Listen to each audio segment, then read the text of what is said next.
So, what you're looking at here, it might look like some kind of abstract art, but it's actually a map of the neural pathways inside a human brain. This incredible network is the central nervous system, or CNS, and it's basically the most sophisticated command center we know of. Every single thought, every feeling, every movement you've ever had, it all starts right here. So, how does it all work? Let's dive in and break it down. All right, here's our game plan for today. We're going to start with the big picture, the system's overall organization. Then we'll meet the unsung heroes that support our neurons. After that, we'll see the brain's incredible protective armor before we take a tour of its most powerful regions, from the cerebral cortex, which is the seat of consciousness, all the way to the vital control centers deep inside. To really understand the command center, we first need to look at the grand blueprint. The entire nervous system is split into two main parts. You've got the central processor, and then you have this huge network of nerves that connects it to literally every part of your body. And this image shows that division perfectly. The central nervous system, the CNS, that's just the brain and the spinal cord. Simple as that. Everything else, every single nerve branching out to your arms, your legs, your organs, that makes up the peripheral nervous system, or PNS. Now, the PNS is like a two-way street, with information constantly flowing to the CNS and then back from. So, how do we keep track of which way the information is flowing? Well, this slide gives us a really simple but super powerful way to remember it. Afferent pathways carry sensory info toward the CNS. Just think A for arriving or advance. Efferent pathways carry commands away from the CNS. So think E for exiting, arriving and exiting. It's a simple distinction, but it's absolutely fundamental to everything the nervous system does. Okay, let's zoom in from the whole system down to the cells themselves. Now, when we think of the brain, we automatically think of neurons, right? But here's the wild part. They're actually outnumbered almost 10 to 1. The other 90% of the cells are the glial cells, and they are the essential support staff of the CNS. This slide shows this beautiful little ecosystem inside the brain. You can see the neurons, sure, but look at all the other cells crowded around them and that blood vessel. Those are the glial cells, and they are not just some passive filler. No way. They are actively supporting, nourishing, and protecting the neurons 24/7. And each type of glial cell has a very specific job. You've got astrocytes, which provide support and help form the blood-brain barrier. Then you have oligodendrocytes, which create that myelin insulation that makes nerve signals travel so fast. Microglia are the brain's own private immune system, cleaning up any mess. And epidermal cells produce the fluid that cushions the brain. It's a truly amazing team effort. Now, when you have a system this delicate and this vital, protection is everything.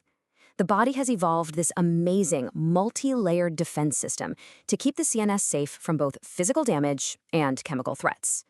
And this defense system has 4 main layers. On the very outside, you've got the hard armor, the skull, and the vertebral column. Right underneath that are 3 protective membranes called the meninges.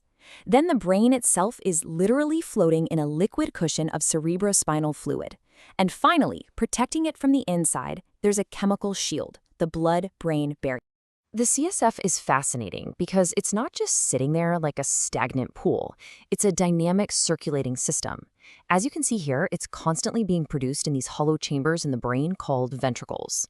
It then flows through these chambers and around the entire CNS to give it a nice buoyant cushion before it gets reabsorbed back into the blood. In fact, your entire volume of CSF gets replaced more than 3 times every single day. So beyond the physical cushioning, we have the blood-brain barrier. And this isn't a wall, it's more like a highly selective bouncer at a club. The cells that form the brain's capillaries are fused together by what are called tight junctions, which, by the way, are told to form by those astrocytes we just met. This structure very strictly controls what can get from the blood into the brain, protecting it from toxins and all sorts of chemical changes. Okay, let's get to the main event, the cerebral cortex. This is that wrinkly outermost layer of the cerebrum, and it is the seat of our consciousness, our intelligence, our personality. This is where all the most sophisticated processing happens. The cortex, and really the CNS in general, is made of 2 types of tissue. You have gray matter, which is where all the neuron cell bodies are clumped together. You can think of these as the computers.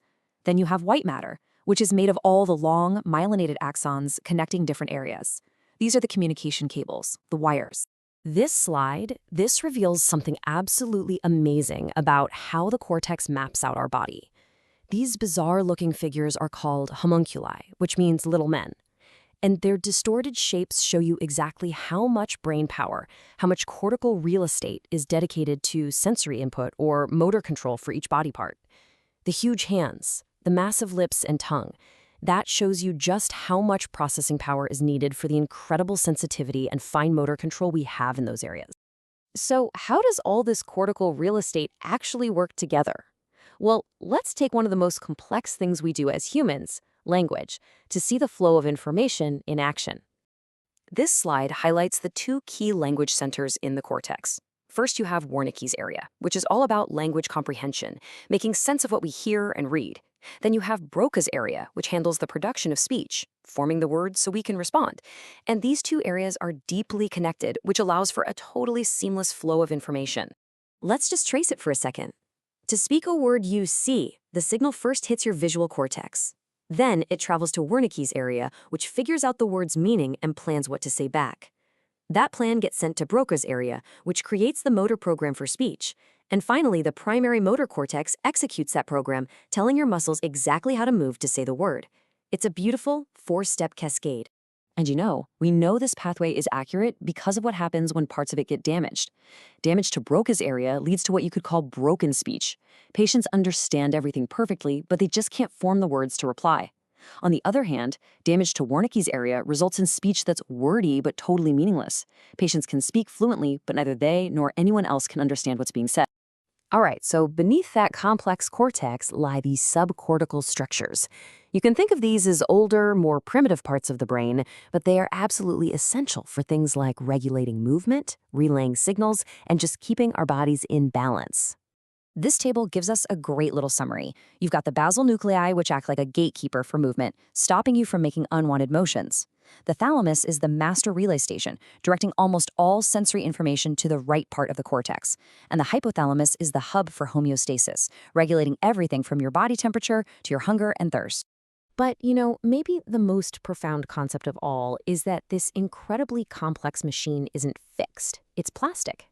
As this quote explains, the brain has this remarkable ability to change and functionally remodel itself based on the demands we place on it. Every single experience you have literally rewires your brain, which really leaves us with a final, pretty fascinating question. The very act of watching this, of learning this new information, has physically changed your brain. So if your brain is constantly being remodeled by your experiences, who are you becoming today?